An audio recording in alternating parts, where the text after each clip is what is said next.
Hello and welcome dear students to my channel ma'am की पढ़ाई.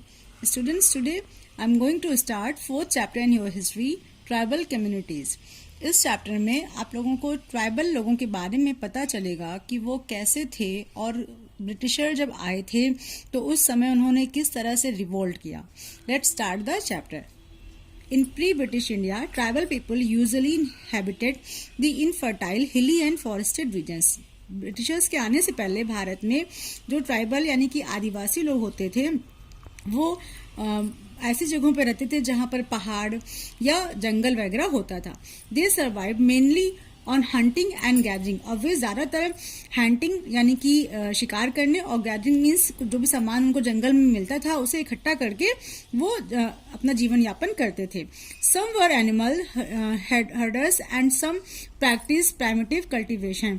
और उनमें से कुछ ऐसे थे जो एनिमल को भी पालते थे या रखते थे और कुछ लोग जो थे वो प्राइमेटिव कल्टीवेशन मतलब थोड़ी बहुत चीज़ों को वो कल्टीवेट करते थे या प्रोड्यूस करते थे.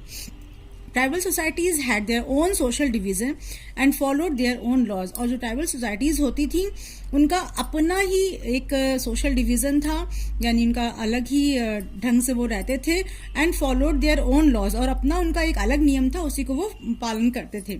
From being a mayor body the English east India company eventually became the master of India. और जो इंग्लिश ईस्ट इंडिया कंपनी थी वो भारत की मास्टर बन गई मतलब भारत के लोग मालिक बन गए. The rule affected all sections of society particularly the tribal groups. और उनका रूल सभी भारत के एरियाज में सभी सोसाइटीज पर चलने लगा. इसी में साथ ही साथ उनका जो रूल था वो मेनली ट्राइबल ग्रुप्स पर भी चलने लगा. The tribals resisted the changes that the British rule brought about.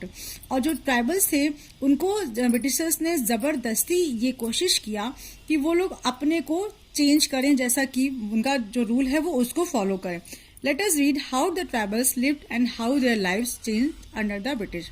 इसमें अब हम पढ़ेंगे किस तरह से ट्राइबल्स की लाइफ चेंज हुई और किस तरह से ब्रिटिशर्स ने उनको अपने अंडर में चेंज किया. The tribal way of life. These were many tribal groups in India. यहाँ पर बहुत ज़्यादा ट्राइबल ग्रुप्स इंडिया में रहते थे. इनमें से मेनली मुंडा, संथाल, ओरांव ये सब छोटा नागपुर रीजन के थे. इसके अलावा बैगास, गोंड, खोंड्स ये सेंट्रल एशिया इंडिया के थे. और खासीज और नगाज ये नॉर्थ ईस्ट के थे. अब इनकी जो सोसाइटी थी the tribal society did not follow the caste rules laid down by the Brahmans. जो ट्राइबल लोग थे वो ब्राह्मण के द्वारा बनाए हुए कास्ट रूल को बिल्कुल भी नहीं मानते थे.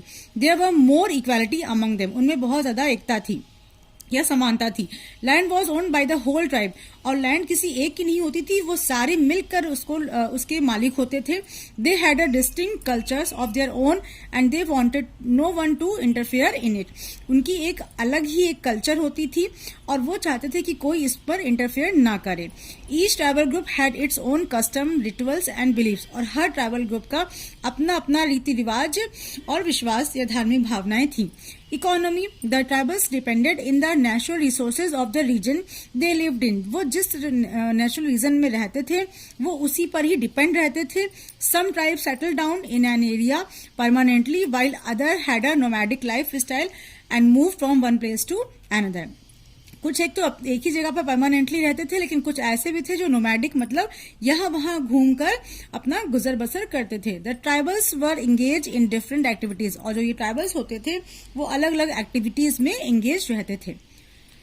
Shifting cultivation. The tribals living in central India and north east generally practice shifting cultivation. जो नॉर्थ ईस्ट और सेंट्रल इंडिया के जो ट्राइबल्स थे ये शिफ्टिंग कल्टीवेशन करते थे.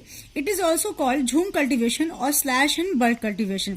इसको झूम कल्टीवेशन या स्लैश और बर्ड कल्टीवेशन भी कहा जाता है. The tribals selected a patch of land and clear it by cutting down the trees and burning them. ये ट्राइबल्स एक छोटे से लैंड के एरिया को पहले सेलेक्ट करते थे और फिर वहां के जितने पेड़ होते थे उन्हें काट कर उनको जलाते थे.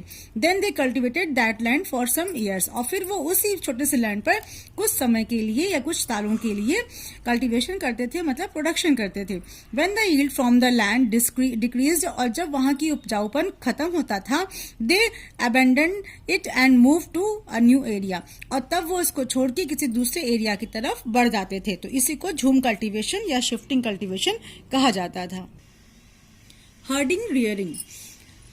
मीन्स हर्ड को मतलब जानवरों को रियर करना, पालना। Some tribal groups live by herding and rearing animals. कुछ ट्राइबल ग्रुप्स जो थे वो जानवरों को के ग्रुप्स को पालते भी थे। They were dependent on their herds of sheep और कैटल, और वे शीप के कैटल के झुंड पर भी डिपेंडेंट थे।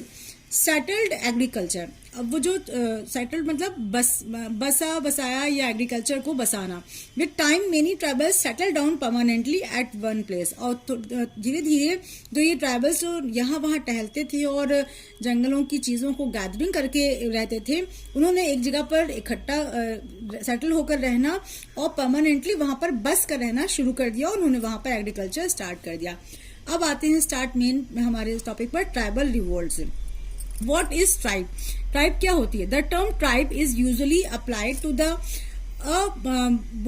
aboriginal population inhabiting the most inaccessible hilly and mountainous tracts of India. Tribe का जो मतलब मेन होता है वो होता है एब ओरिजिनल, मीन्स जो मेन ओरिजिनल ना होकर उन पॉपुलेशन या उन हैबिटेट में रहते हैं जो कि हिली एरिया या माउंटेनियस एरिया में भारत के निवास करते हैं। माउंटेनियस या हिली का मतलब पहाड़ी एरिया पे। A tribal group speaks a definite language, belongs to a distinct racial group, follows a typical religion and perform the various rituals. और जो ये ट्राइबल ग्रुप होते हैं ये एक अलग अलग टाइप की लैंग्वेज बोलते हैं और ये अलग अलग रेशियल ग्रुप से बिलोंग करते हैं, साथ ही साथ में अलग अलग धर्म को भी मानते हैं, और इनके जो रिचुअल्स होते हैं मतलब जो धार्मिक इनके जो क्रियाकलाप होते हैं वो भी अलग अलग होते हैं। But they have been deprived of their means of livelihood and forced to adopt a new lifestyle. लेकिन उनको उनके जो मेन इनका जो लाइफ स्टाइल था उससे अलग करके उनको एक डिफरेंट लाइफ स्टाइल जीने के लिए मजबूर किया जाने लगा। किसके थ्रू? By the Britishers. Many a times they have protested to save their territories and environment, और कई बार उन्होंने अपने एरिया को सेव करने के लिए, बचाने के लिए बहुत ही ज्यादा प्रोटेस्ट किया, यानी विरोध भी किया। Nature of revolt. The tribal revolt led to unequal confrontations between the British groups armed with guns and tribal rebels armed with bows, arrows, axes and spears. देखिए यहाँ पे स्पेन्स लिखा हुआ है, इसका मतलब यहाँ पे एन को आर बना लीजिए, ये स्पीयर्स है। तो जो ट्राइबल्स थे उनका रिवोल्ट यानी कि उनका जो वो विद्रोह था वो ब्रिटिशर्स के साथ में हुआ था, जिसमें जो ब्रिटिशर्स थे उनके पास तो गन होते थे बहुत ही ज्यादा अच्छे, लेकिन जो ट्राइबल्स थे उन्होंने जो रिबेल किया था वो बिना किसी गन के उसकी बजाय उन्होंने धनुष बाण और कुल्हाड़ी और भाले इन सब के साथ में उन्होंने अपनी लड़ाई लड़ी। Nevertheless, thousands of tribal fought till their last breath. लेकिन तभी भी वो अपनी आखिरी सांस तक हजारों जो ट्राइबल थे वो लड़े। संथाल, मुंडाज, भील्स, खासीज, इनमें मेन जो ट्राइबल्स थे ये लोग थे जिन्होंने की आखिरी सांस तक रिवोल्ट किया। अब हम स्टार्ट करते हैं Santhal rebellion. One of the most legendary tribal revolts was that of the Santhal. इन्हीं में से एक सबसे ज्यादा जो फेमस रिवोल्ट हुआ था वो संथालों का था। This revolt spread mainly over Chota Nagpur and Singhbhum and of modern Jharkhand and the Santhal Parganas of Bihar, Birbhum, Bankura और बंगाल। जो ये रिवोल्ट था ये मेन छोटा नागपुर का था और सिंहभूम का था, साथ में संथाल परगना जो बिहार में है वहां का था, और बंगाल के बंकुरा और बीरभूम का था। The revolt was directed against Dikus such as zamindars, moneylenders, merchants and government officials who had reduced the Santhals to landlessness and indebtedness। जो रिवोल्ट था वो डायरेक्टली सिर्फ डिकूज के खिलाफ था। जो ये डिकूज था ये जमींदारों, मनी लेंडर्स मतलब साहूकारों और जो ये व्यापारी होते थे उनको, और जो ब्रिटिश अंग्रेज जो ऑफिसर्स होते थे इन सबको मिलाकर ये लोग एक वर्ड बोलते थे, उसको कहते थे डिकू। तो वो लोग इसके खिलाफ उन लोगों ने ये रिवोल्ट शुरू किया था या विद्रोह शुरू किया था, और उसमें इन्होंने इसलिए शुरू किया था, इन डिकूज ने इन संथालों को उनकी जमीनों से बेदखल कर दिया और इनको कर्ज में ढकेल दिया था। इसी वजह से इन डिकूज के खिलाफ इन संथालों ने जो ये रिवोल्ट किया था या रिबेल किया था। The chief Santhal leaders were Bhairo, Kanu and Sindhu. ये जो तीन थे ये मेन चीफ संथाल लीडर्स थे। They claim to have the blessing of their Thakur god to help them out the dikus and establish Santhal independence. उन्होंने ये संथालों को सिखाया कि किस तरह से वो अपने ठाकुर यानी अपने भगवान की सहायता से उनका आशीर्वाद प्राप्त करके इन डिकूज को बाहर खदेड़ सकते हैं और संथालों की इंडिपेंडेंस को एस्टैब्लिश कर सकते हैं। Other operate section like the blacksmith, potters and weavers join the Santhal. और अदर जो ऑपरेट सेक्शन थे मतलब जो लोगों को के संग में ब्रिटिशर्स जो अत्याचार कर रहे थे वो लोग भी इसी संथालों को साथ में इसी रिबेल में ज्वाइन हो गए थे, जो कि ब्लैक स्मिथ यानी कि लोहार थे, पॉटर्स यानी कुम्हार थे, वीवर्स यानी जुलाहे थे। They attack symbols of colonial authority such as police station, railway and post office and houses of dikus. वो जो संथाल थे उन्होंने उन स्थानों को मेन अटैक किया जो कि डिकूज के मेनली स्थान थे, जैसे कि पुलिस स्टेशन उनका था, रेलवे स्टेशन था, पोस्ट ऑफिस था और साथ ही साथ में डिकूज के घर थे। The primitive weapon of the Santhal were no match for the superior weapons of the British. और इनके जो पुराने जो संथालों के हथियार थे वो ब्रिटिशर्स के आगे बहुत अच्छे नहीं साबित हुए। Thousands of Santhals were slaughtered and many villages were destroyed. बहुत सारे हजारों संथालों को मार डाला गया और बहुत सारे जो गांव थे उनको विनाश कर दिया गया उनका। The leaders like Sidhu and Kanhu were captured and killed. और उनके लीडर सिद्धू और कान्हू को पकड़ के मार दिया गया। अब नेक्स्ट हमारा जो रिबेल था वो था tribal revolts in the eastern and north eastern region. Eastern और नॉर्थ ईस्टर्न रीजन का rebel. The first tribal revolt in the north eastern region was that of the Khasis, a prominent tribe who occupied the hilly region between Jaintia hills in the east and the Garo hills in the west. Jaintia और गारो नाम की दो hills हैं, इनके पास में जो एक खास प्रकार के ट्राइबल्स रहते थे उनको खासीज कहा जाता था। इन्होंने भी एक बहुत ही बड़ा रिबेल किया या रिवोल्ट किया था ब्रिटिशर्स के खिलाफ। This revolt continue for 4 years 1829 to 33। ये जो रिवोल्ट था वो 4 साल लगातार चला। The Khasi chiefs under the leadership of Tirath Singh of Nongkhlaw wanted to drive away the lowland strangers from their country। जो तीरथ सिंह था वो उन लोगों का लीडर था और चाहता था कि जो lowland यानी कि उनके हिल के नीचे के जितने भी ये स्ट्रेंजर्स यानी जो विदेशी लोग हैं ये सारे उनके देश को छोड़कर भाग जाएं।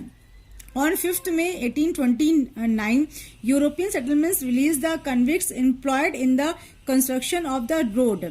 जो ये 1829 5 मई को जो ये तीरथ सिंह था इसने बर्न कर दिया और साथ में यूरोपियन सेटलमेंट के जो जितने भी कन्विक्ट्स थे उनके सताए हुए जो लोग बंधक थे उन सबको उन्होंने आज़ाद कर दिया। कंस्ट्रक्शन ऑफ रोड में जो लोग काम कर रहे थे उन सबको आज़ाद कर दिया और वहां पर रिबेल किया। The Khasis estimated to be 10,000 strong caused much panic among the British official। ये जो खासीज थे 10,000 की संख्या में थे और ब्रिटिशर्स के लिए एक पैनिक यानी सरदर्द बने हुए थे। The British forces had a tough time dealing with them. और ब्रिटिश फोर्सेज को उनको डील करना बहुत ही टफ हो रहा था, बहुत डिफिकल्ट हो रहा था। दे burn Khasis villages one after another. तो जो ब्रिटिशर्स थे उन्होंने खासियों के गांवों को जलाना शुरू कर दिया एक के बाद एक। अल्टीमेट तीरथ सिंह सरेंडर्ड इन जनवरी 1833। और आखिर में जो तीरथ सिंह था उसने आत्मसमर्पण कर दिया on the promise of sparing his life. इस प्रॉमिस पर कि आप लोग उसकी जान मतलब वो लोग उसकी जान नहीं लेंगे। Another rebellion by hill tribe Singpos broke out in 1830। एक दूसरा हिल ट्राइब जो था रिबेल था वो 1830 में स्टार्ट हुआ था, वो सिंगफोज का था। ये लोग आसामीज थे। They called upon other hill tribes like the Khamtis, Garos and Nagas broke into insurrection in 1844।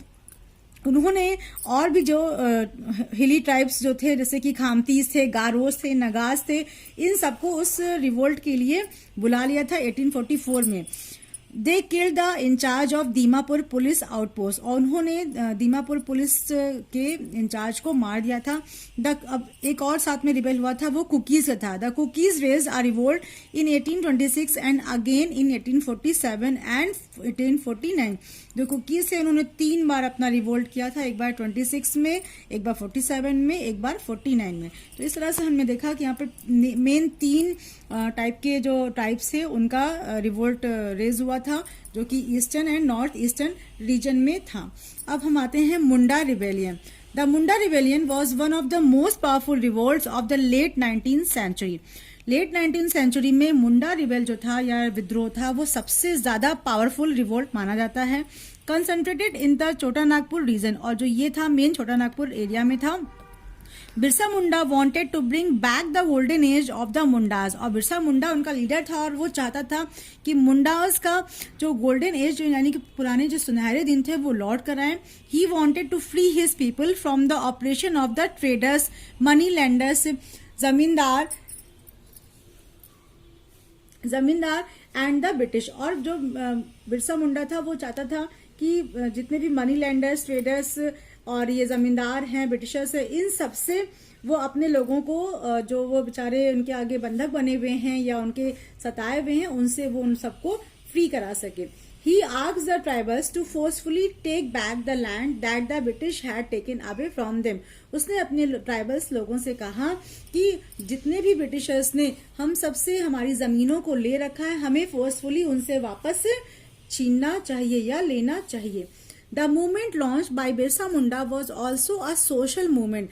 और जो बिरसा मुंडा ने ये मूवमेंट स्टार्ट किया था या ये जो विद्रोह शुरू किया था, ये केवल एक ब्रिटिशर्स के खिलाफ ही मूवमेंट नहीं था, ये एक सोशल मूवमेंट भी था, एक सामाजिक मूवमेंट भी था।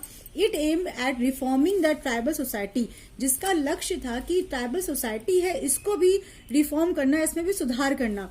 Birsa wanted people to give up practices that he considered evil, such as drinking liquor, performing animal sacrifices, worship of evil spirits, and leading dishonest life. वो चाहता था कि उसके जो ट्राइबल लोग हैं वो लोग जो गलत प्रैक्टिसेस, रॉन्ग प्रैक्टिसेस करते हैं वो करना छोड़ दें, जैसे कि ड्रिंकिंग लीकर यानी शराब पीना, परफॉर्मिंग एनिमल सैक्रिफाइस मतलब जानवरों की बलिदान करना, बलि देना, वर्शिप ऑफ इविल स्पिरिट्स आत्माओं की पूजा करना, and leading a dishonest life या और गलत ढंग से जीवन यापन करना, इस सब को भी वो सुधारना चाहता था। इसलिए उसने एक सोशल मूवमेंट भी स्टार्ट किया था। There were several armed conflicts between the British and the Mundas. Mundas और ब्रिटिशर्स में बहुत सारे आर्म्ड यानी कि वेपन के साथ में बहुत ज्यादा लड़ाई हुई। They arrested Birsa in 1895. उन्होंने बिरसा को 1895 में अरेस्ट कर लिया यानी कि ब्रिटिशर्स ने, एंड imprisoned him, और उसको जेल में डाल दिया। He died soon after, और उसके बाद जल्दी ही उसकी मृत्यु हो गई। The movement fizzled ऑयल, और जो ये आउट होगा, जो मूवमेंट था वो जल्दी ही समाप्त हो गया। आफ्टर दिस दो स्पोरेडिक प्रोटेस्ट कंटिन्यूड, लेकिन उसके बाद स्पोरेडिक मतलब एक स्कैटर्ड, एक बिखरा हुआ मूवमेंट थोड़ा थोड़ा चलता रहा, लेकिन उतना नहीं हो पाया जितना कि बिरसा मुंडा के लीडरशिप में था।